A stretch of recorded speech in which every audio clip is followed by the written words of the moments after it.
And they were literally clean, too, because they almost never got sacked or tackled. 52-21. Let's go to, yes, I said it, an easy future Hall of Famer, Ben Roethlisberger, after one of the best nights of his career. It's great not having to punt till late in the game. And, when you convert third downs, you're scoring in the red zone, good things happen. And it always starts up front. You can say what you want about the skill guys, but we're nothing without those guys up front. And they've been playing really, really good football. Take a look at the quarterbacks, the most games with 5 or more touchdown passes in NFL history.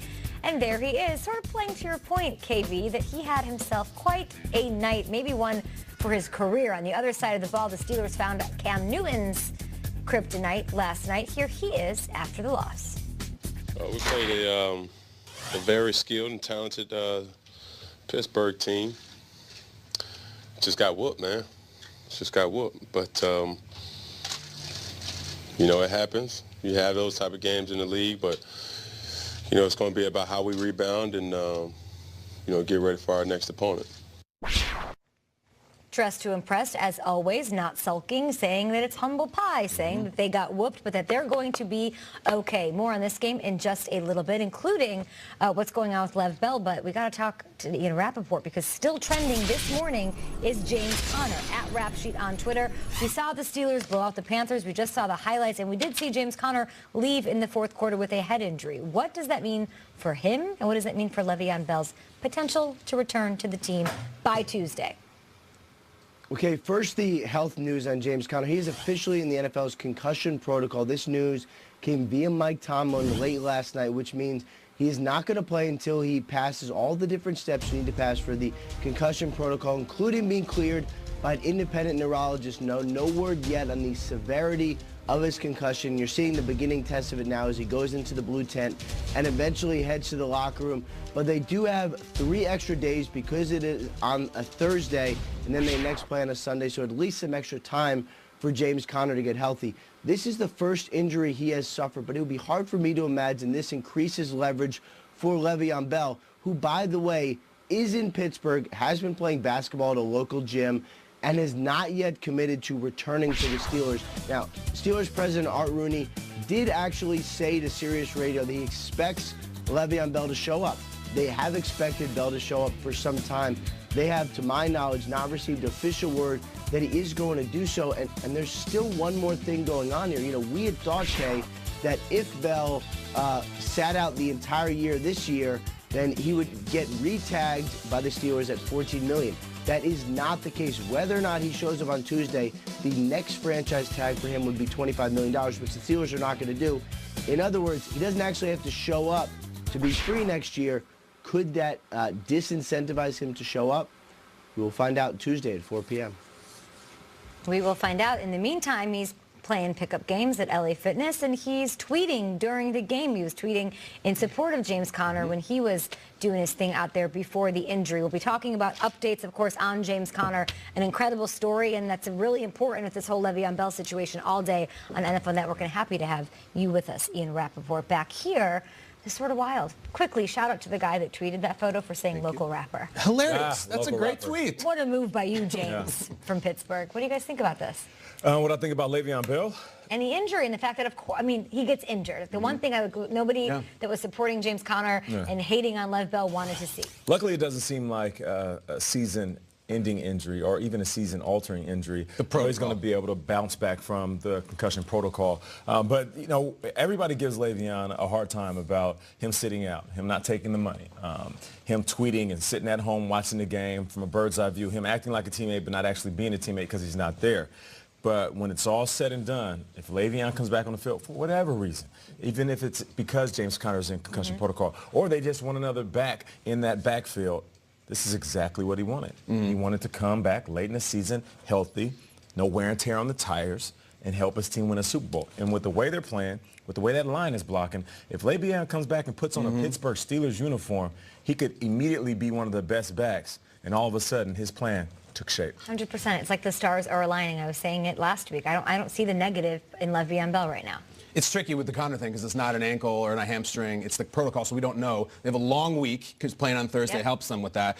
So we'll see. I mean, I thought the most interesting tweet that Le'Veon had was even at the end of the night. It was, I'm paraphrasing, it was safe to say it's time to pass me the sticks, which means like, here we go, my turn to play. So I don't see if it kind of comes through the protocol and they have them both, like they're juggernaut. Is that like a Madden reference? Yeah, the sticks, like I'm on the stick now. That's what the kids say about the controller now, right? Exactly. Pass the sticks. Thank you, gentlemen, for clarifying that for me. All right, let's get back to this game, though. What stood out to you, Kyle Brandt, the most? I can't think of a more impressive win all season. I mean, that was shock and awe. You know, it was 13 months ago-ish that Roethlisberger was standing there in the locker room saying, maybe I just don't have it anymore. I don't know. Maybe I should hang it up. Maybe I don't. He has it. He has it. That might have been the best game of his career, and if it wasn't, it was certainly the cleanest game of his career. And I mean, I said it earlier, he didn't even have smudges on his jersey. The last time Ben Roethlisberger had a perfect passer rating, it was on the network, and Deion Sanders and Bryant Gumbel were on the call. It was 2007. Wow. It's been that long of a time. You know, you guys, we had this image of Ben Roethlisberger, like when I tell my kids someday about him, this old weathered war horse who's dragging his leg and spitting dust. Yeah, piggy spawn. Fix my broken nose in the middle of a game. That was not last night. That was Bill Cowher Roethlisberger last night. Spry, fast, clean, and I'm telling you, he's caught a heater right now. Never mind the Panthers. I'm watching that game if I'm a Kansas City Chief, if I'm a Houston Texan, and maybe even a New England Patriot. Shock and awe in Pittsburgh. How good's the AFC playoff picture? Incredible. Woo-wee. You know what's so good about Ben Roethlisberger, just to double down quickly? Yeah. It's like he was doing things just to show everybody I'm better than the quarterback on the other side of the field. He didn't just throw a good game. He escaped from the pocket and was running for first downs. I haven't seen Ben Roethlisberger run like that in years. And I think he was doing that because he's playing against one of the best running quarterbacks of all time. So shout out to Big Ben. For me, it's Antonio Brown. I'm sitting there watching that game, and there's a couple plays that stood out to me. There was a play where the Panthers rushed two guys and dropped 9. Yeah. And Antonio Brown escapes on a post route. And then there's this play right here on the young pup, Dante Jackson. And I'm sitting back, and I'm sitting there, I'm going, And my wife chimes in because she knows what I'm thinking. She was like, why would you guard Antonio Brown one-on-one? You tell me. No safety. You got the young pup. I get it. You want these guys to grow up fast, and he's having himself a good season. Yeah. But this is Antonio Brown. Hey, what would you say to Dante Jackson today? I'm gonna say keep your head up. Keep your head up. You've been playing a great season thus far, and you went up against a Hall of Famer. I will say that right now. Antonio Brown is a Hall of Fame wide receiver. Some Hall of Fame toast. But I will say this, I will say I tweeted you after that play, the flame on, because he was getting cooked by Antonio Brown. But you're getting cooked by one of the best route runners in the game, and that isn't a knock to Dante Jackson. That's a knock to the defensive coordinator. You should have safety help over the top. I don't care if it's Dante Jackson. I don't care if it's Patrick Peterson. I don't care if it's a young Richard Sherman or Darrelle Revis. You cannot play Antonio Brown one-on-one, and that's early in the game. So plays like that, boom. Big-time catch over the middle. He catches the post where they drop 9 guys, and he's up against the safety wide open. Boom, touchdown. Yeah. The momentum was already with the Steelers, so you can't afford to give up those plays and then bounce back later in the game. I talked all day yesterday about the Carolina defense and their secondary, how many turnovers they have, and I wanted to see those turnovers turn into points. And instead, what happens? Of course, it's Vince Williams with a pick 6 to break open the game early and sort of set the tone. It's the Steelers defense, I think, that was most impressive to me. Steelers dominated this game. If I'm any team in the NFL, they could beat anybody right now the way they're playing. Offense, special teams, defense. But the fact that over the past 5 weeks, not just this game against a tough opponent at home against Carolina, they've been the #1 defense, guys, for 5 weeks straight. Over the past 5 weeks, they're the #1 defense, allowing just 268 points a game. This is a Panther squad that put up 78 combined points in back-to-back weeks against the Bucs and against the Ravens, who were the #2 overall defense at the time. So this is not. It's a tough opponent on a short week. With the Lev, I think they're handling the Lev Bell drama better than anybody, but this defense coming to play. TJ Watt looks absolutely amazing. He had all of his brothers tweeting him last night. He has 8 sacks so far this season, crushing it. If they can keep that up, I don't know who's going to stop them. I really do not. There's a team called the Patriots. We'll see. I don't. Okay, to your point, we spent the whole week hyping North Turner, right? The whole week. What's up, baby? And the T-shirt. The offense. They got the doors blown off last night. The Steelers defense rocked them. Credit. And the way they were saying, obviously, like the history is that they can't slay the dragon. Right. I don't know that, and I'll get into this a little bit later on in the show. That's a tease. Nice. The weaponry he's surrounded with, just the Ben on D. Like, I don't know that he's had in his career the situation he has right now. It's a real nice little sitch. They're armed to the for teeth. Big Ben. Yes. For sure. We'll break down this game a little bit more, and we're going to dig into playoff pictures. You sharing that with us, Des Bryant, among a group of notable midseason wide receiver additions. This was so hot this season. Get yourself a wide receiver that can do some things. So, you know, Des probably one of the biggest stars changing teams. Amari Cooper among them, and they got a first-round pick for Amari Cooper, Josh Gordon, Golden Tate, Demaryius Thomas. Looking at this list. That list is crazy. Yeah. Which of those five lists on that crazy list, who will have the biggest impact over the rest of the season? Hey, Whiteout. I'm going to go with my guy, Golden Tate. Got to do it. Yeah, of course. I'm looking at Golden Tate and what he brings to the table. Just pure explosiveness. Over the last 5 seasons, nobody has more yak yards in the game. And for those that don't know, that's yards after catch. And once he catches the ball, whether he's on the outside, inside, across the middle, I mean, his ability to look upfield and then get to the end zone, it seems like the guys that are in front of him trying to tackle him, they're just merely obstacles. I mean, a lot of guys will catch the ball. They're either sliding, they're knowing that they're going to get hit, they're anticipating the hit. Not Golden Tate. He's a huge playmaker. With the injuries that they had, Mike Hollins and Mike Wallace, of course, Mac Hollins and Mike Wallace going down, he's going to make an immediate impact. They're going to put him right into a process of being one of the best wide receivers on his team. And here's another twist to all of this. Golden Tate's going into the last year of his contract. So we all know when a guy is trying to make more money, he's going to play that much better. So you better expect him to do damage out there, not to mention Carson Wentz getting outside that pocket. That's exactly what Golden Tate does. Old school playground football. Hey, I'm going to hit you when you get by the light post. That's Golden Tate. I texted him on Sunday. I was like, yo, what's up? So what are you excited about? He said, I'm excited because this is a group that busts their butt, and they just want to flat out win.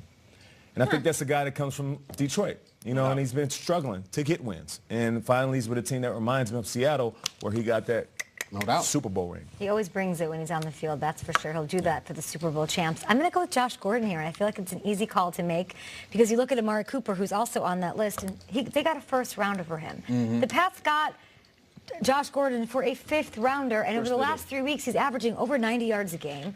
He's scoring touchdowns. He is averaging 22.7 yards a catch.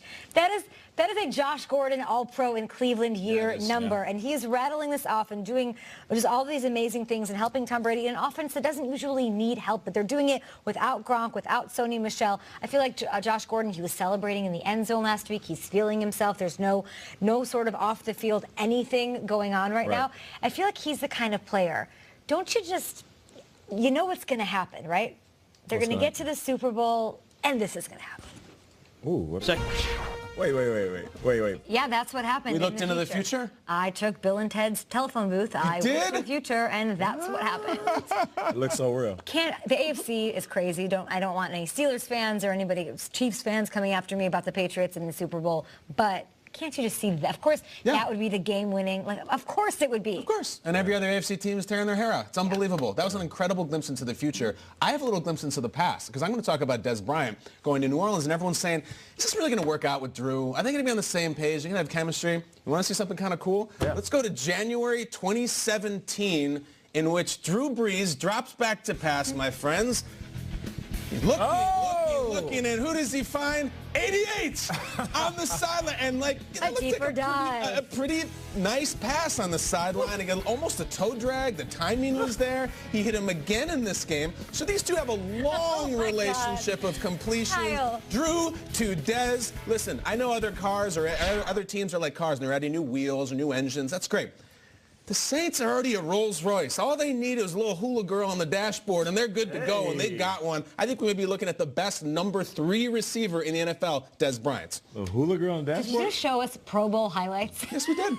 Drew to Des. I found it. That's why we love our show. I made up a highlight. He's showing you Pro Bowl highlights. Welcome to our show. Up next, lots of guys playing this weekend. Only a few make our list of VIPs, though. That is someone that is a very important player, somebody to keep your eye on. This guy probably, I mean, we always have our eyes on him. Let's be honest. Yes. The force is strong with that one.